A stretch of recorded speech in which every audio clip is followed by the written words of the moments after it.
Kalau seandainya adat itu menyelisih dari syariat Allah, walaupun budaya dan adat itu dianggap baik oleh masyarakat, maka syariat Allah yang harus lebih dikedepankan. Karena bumi ini milik Allah, kita tinggal di atas bumi Allah, kita makan rezeki dari Allah, kita hirup udara dari Allah, maka hukum Allah yang lebih pantas untuk ditetapkan di muka bumi ini.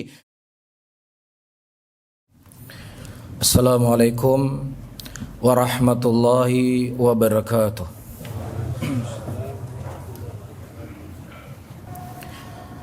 Innal hamdalillah nahmaduhu ta'ala wa nasta'inuhu wa nastaghfiruh wa na'udzu billahi min shururi anfusina wa min sayyiati a'malina. May yahdihillahu fala mudilla lahu wa may yudlilhu fala hadiya lahu. Asyhadu an la ilaha illallah wahdahu la syarika lah iqraran bihi wa tauhida wa asyhadu anna Muhammadan abduhu wa rasuluh. Yaqulullahu ta'ala fi kitabihil karim, ya ayyuhalladzina amanu taqullaha haqqa tuqatih wa la tamutunna illa wa antum muslimun. Ya ayyuhan nas ittaqu rabbakumul ladzi khalaqakum min nafsin wahidah wa khalaqa minha zawjaha wa batha minhuma rijalan katsiran wa nisaa'a wattaqullaha alladzi tasaaluna bihi wal arham innallaha kana 'alaikum raqiba. Ya ayyuhalladzina amanu taqullaha wa qulu qawlan sadida yuslih lakum a'malakum wa yaghfir lakum dhunubakum wa man yuti'illaha wa rasulahu faqad faza fawzan 'azima. Fa inna asdaqal hadits kitabullah wa khairal hadi hadi Muhammadin sallallahu alaihi wasallam wa syarrul umuri muhdatsatuha fa inna kulla muhdatsatin bid'ah wa kulla bid'atin dhalalah wa kulla dhalalatin finnar. A'adzana Allah wa iyyakum anin nar. Jamaah Jumat yang dimuliakan oleh Allah Rabbul Alamin, Islam semenjak datangnya membawa kebaikan, membawa rahmat dan menyebarkan ajaran kasih sayang. Allah Subhanahu wa taala mengutus Rasul kepada kita semuanya, yang Rasul tersebut disifati oleh Allah Rabbul Alamin, wa ma arsalnaka illa rahmatan lil alamin, dan tidaklah kami mengutus Muhammad itu kecuali untuk membawa kebaikan kepada seluruh alam semesta ini. Kebaikan yang diajarkan oleh Nabi sallallahu alaihi wasallam bukan hanya kepada penduduk Mekah, bukan hanya kepada penduduk Madinah, tetapi kepada seluruh umat manusia yang ada di muka bumi ini. Begitu juga rahmat yang dibawa oleh Nabi Muhammad sallallahu alaihi wasallam bukan hanya ketika Rasulullah sallallahu alaihi wasallam masih hidup, tetapi siapa saja di antara manusia yang mereka tinggal di bumi Allahur Rabbul Alamin dan kemudian dia mempraktekkan ajaran yang diajarkan oleh Nabi sallallahu alaihi wasallam, maka dia akan menjadi orang yang sukses, dia akan menjadi orang yang menang di dunia dan di akhirat. Allah Subhanahu wa taala menyebutkan janjinya dalam Al-Qur'anul Karim, faqad faza fawzan 'azima. Siapa yang mereka yang taat kepada Allah dan taat kepada Rasul, maka dia akan mendapatkan kesuksesan yang sangat besar. Dan di antara jasa yang paling besar, Nabi sallallahu alaihi wasallam menyelamatkan manusia dari peribadatan kepada selain Allah kepada kepribadatan hanya kepada Allah Rabbul Alamin. Menyelamatkan mereka ketergantungan hati kepada patung-patung, ketergantungan hati kepada pohon, bergantung hati hanya kepada Allah yang perkasa dan maha kuat. Dan ini merupakan tugas yang sangat mulia, tugas yang membebaskan penjajahan yang hakiki. Karena tidaklah disebut sebagai penjajahan hakiki di muka bumi ini ketika hati manusia terjajah bergantung kepada selain Allah Rabbul Alamin. Nabi SAW menyelamatkan mereka, mengenalkan mereka tentang Allah, menjadikan mereka makhluk yang benar-benar mensucikan ibadah mereka hanya kepada Allah Rabbul Alamin. Begitu juga para hadirin yang dimuliakan oleh Allah. Nabi kita Muhammad SAW telah menata kehidupan masyarakat dengan tataan yang sangat sempurna. Rasulullah menghapus segala kezaliman. Rasulullah menghapus segala kecurangan yang terjadi pada waktu itu. Ketika para pembesar Quraisy yang mereka memiliki harta, yang mereka memiliki kedudukan, kemudian mereka menindas orang-orang yang lemah, orang-orang kaya, mengambil kekayaan orang-orang yang fakir dengan cara yang tidak baik. Di antara praktek yang dipraktekkan oleh Abu Lahab, praktek yang dipraktekkan oleh Abu Jahal pada waktu itu, mereka memberikan pinjaman uang kepada orang-orang yang membutuhkan uang, yang kemudian dari hasil pinjaman tersebut dia mengambil bunganya. Ketika mereka terlambat membayar hutang yang telah ditentukan petanggalnya, maka mereka akan mengambil denda.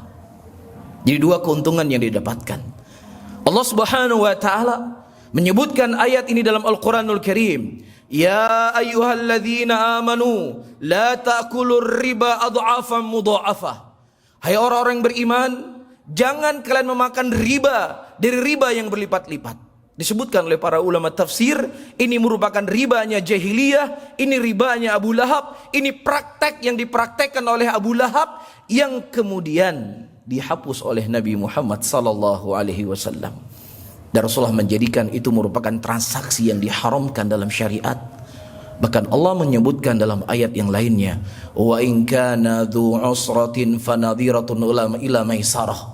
Kalau seandainya seseorang tidak mampu untuk membayar hutang, maka diberikan kepadanya kelapangan kapan dia bisa mampu membayar hutangnya. Tetapi kalau seandainya engkau memaafkan untuk dia tidak membayar hutang, maka itu lebih baik. Ini merupakan sudut kecil dari keindahan agama Islam. Ini merupakan sudut kecil yang kita sampaikan, rahmatnya ajaran Nabi Muhammad sallallahu alaihi wasallam. Demikian juga para hadirin, dari kebaikan Islam, Islam tidaklah memerangi yang namanya adat istiadat dan budaya secara totalitas. Bahkan di dalam Islam banyak hukum-hukum itu kembali kepada adat. Banyak hukum-hukum itu kembali kepada budaya dan kebiasaan manusia. Maka di sana para ulama usul membuat sebuah kaidah, al-adatu muhakkamah. Adat itu bisa menjadi sebuah hukum. Atau dengan kaidah mereka yang lain mengatakan al-uruf al-muhakkamah.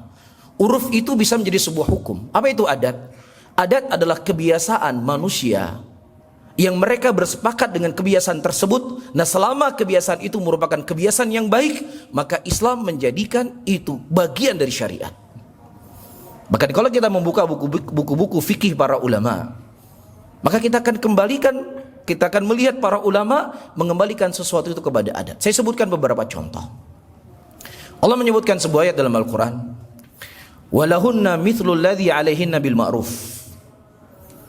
Bagi perempuan itu ada hak seimbang dengan kewajiban yang dituntut kepadanya. Berapa? Bil ma'ruf, kata Allah. Dengan uruf, menurut kebiasaan. Jadi kapan seorang suami dia telah berbuat baik kepada istrinya? Kapan seorang suami telah menunaikan kewajiban dia menafkahi istrinya? Berapa batasannya? Apakah dia harus memberikan uang kepada istrinya sekian rupiah?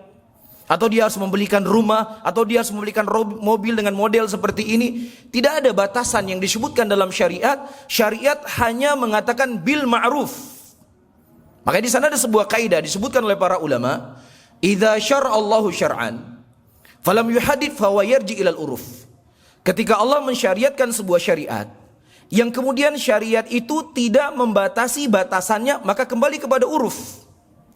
Nah, kalau seandainya misalnya penduduk Jakarta ya memberikan jajan untuk istrinya untuk kehidupan selama 1 bulan, misalnya 5 juta, yang itu sudah menjadi kebudayaan atau menjadi uruf masyarakat di Jakarta, itu sudah mencukupi, maka suami telah menunaikan kewajibannya kepada istrinya. Maka suami itu telah berlepas tanggung jawabnya di hadapan Allah Subhanahu wa taala. Contoh yang kedua, Allah Subhanahu wa taala menyebutkan sebuah ayat dalam Al-Qur'an, "Idza darabtum fil ardi falaysa 'alaikum junahun an taqsuru minas shalah." Apabila kalian melakukan sebuah perjalanan safar, maka tidak ada masalah bagi kalian untuk meringkas salat kalian. Di sini dalam ayat ini jelas bagi kita Allah membolehkan seseorang meringkas sholat duhur 4 rakaat menjadi 2 rakaat, asar 2 rakaat, dan isya menjadi 2 rakaat. Dibolehkan dengan syarat ketika dia melakukan perjalanan safar. Nah, berapa jarak safar ini? Ya, berapa jarak seseorang boleh untuk mengqasar salat? Sebagian para ulama mereka mengatakan jaraknya 80 km. Ada sebagian ulama mengatakan di bawah 80 km. Ada sebagian ulama mengatakan lebih dari 80 km.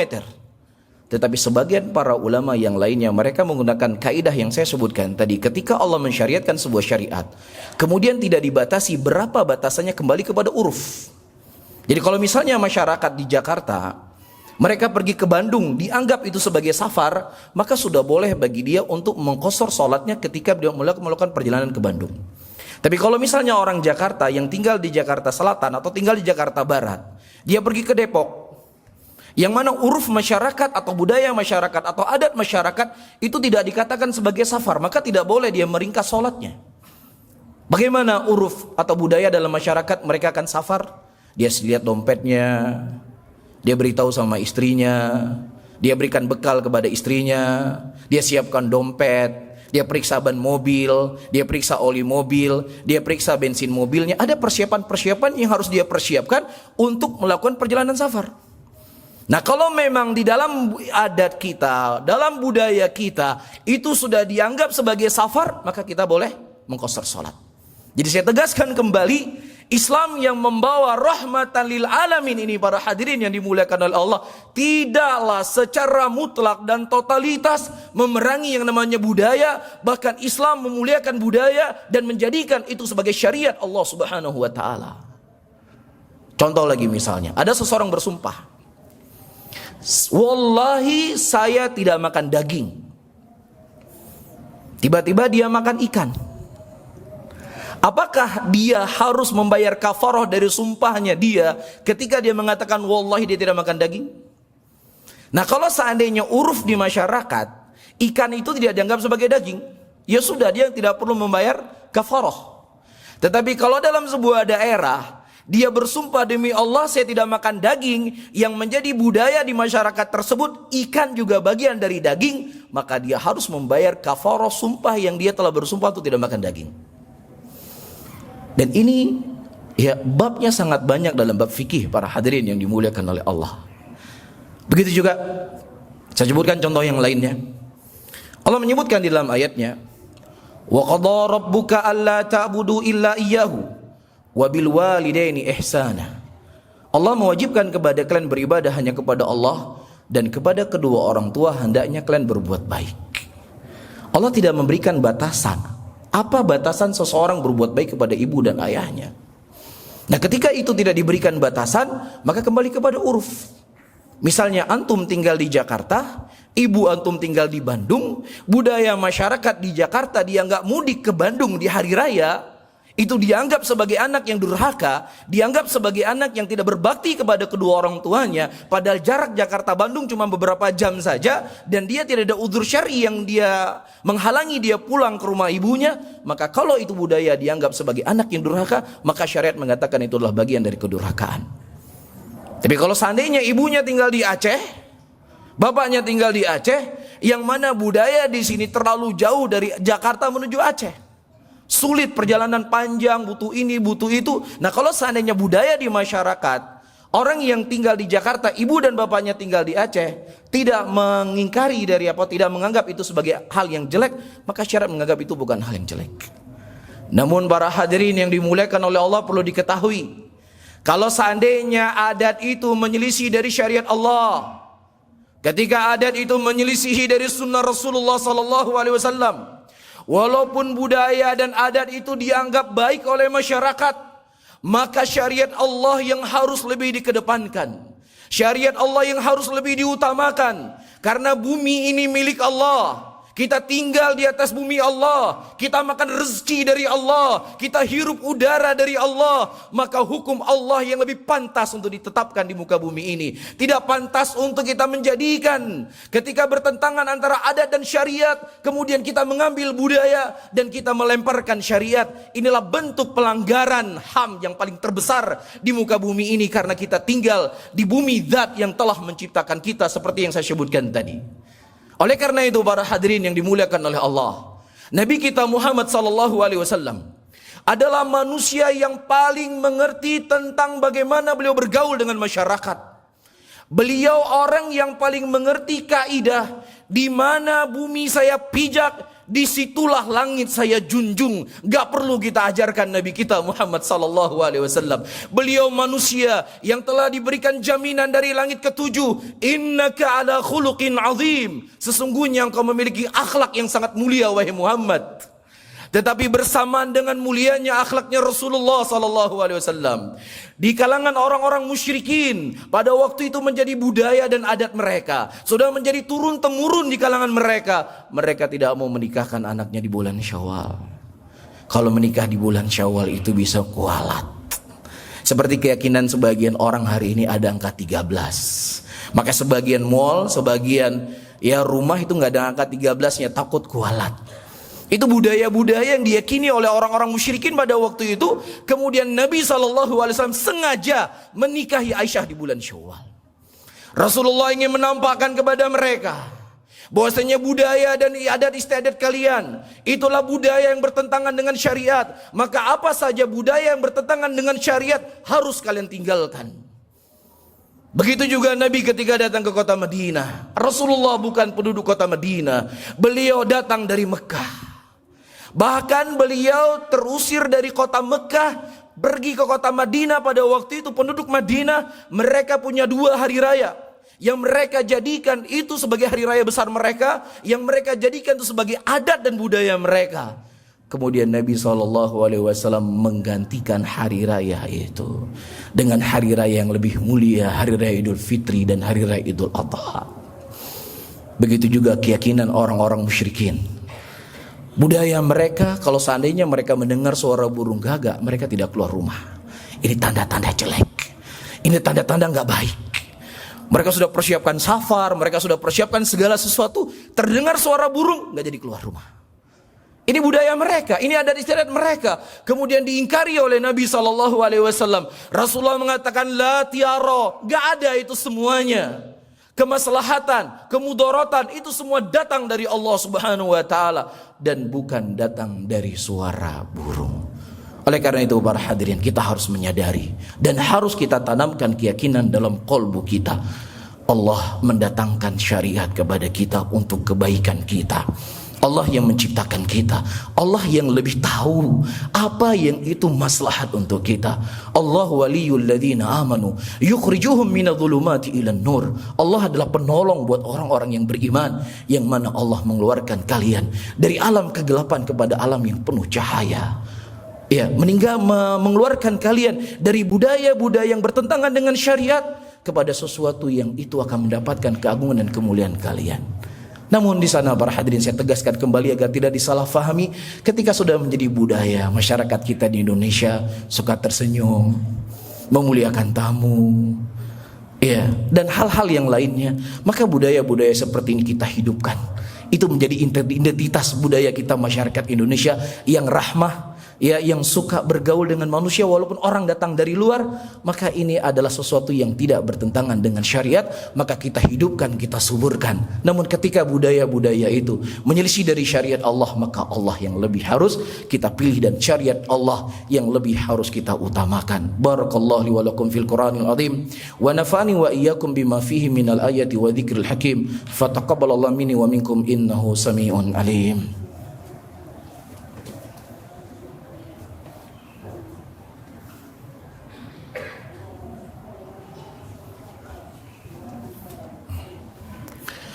Alhamdulillah, alhamdulillah hamdan katsira tayyiban mubarakan fih, mubarakan alaih, kama yuhibbu rabbuna wa yarda, وأصلي وأسلم على نبينا الكريم محمد وعلى آله وأصحابه ومن تبعهم بإحسان إلى يوم الدين. يقول الله تعالى في كتابه الكريم: أعوذ بالله من الشيطان الرجيم. بسم الله الرحمن الرحيم. والعصر إن الإنسان لفي خسر إلى الذين آمنوا وعملوا الصالحات وتواصوا بالحق وتواصوا بالصبر إن الله وملائكته يصلون على النبي يا أيها الذين آمنوا صلوا عليه وسلموا تسليما اللهم صل على سيدنا محمد وعلى آل محمد كما صليت على إبراهيم وعلى آل إبراهيم إنك حميد مجيد اللهم اغفر للمسلمين والمسلمات والمؤمنين والمؤمنات الأحياء والأموات ربنا آتنا في الدنيا حسنة وفي الآخرة حسنة وقنا عذاب النار آخر دعوانا وأقيموا الصلاة.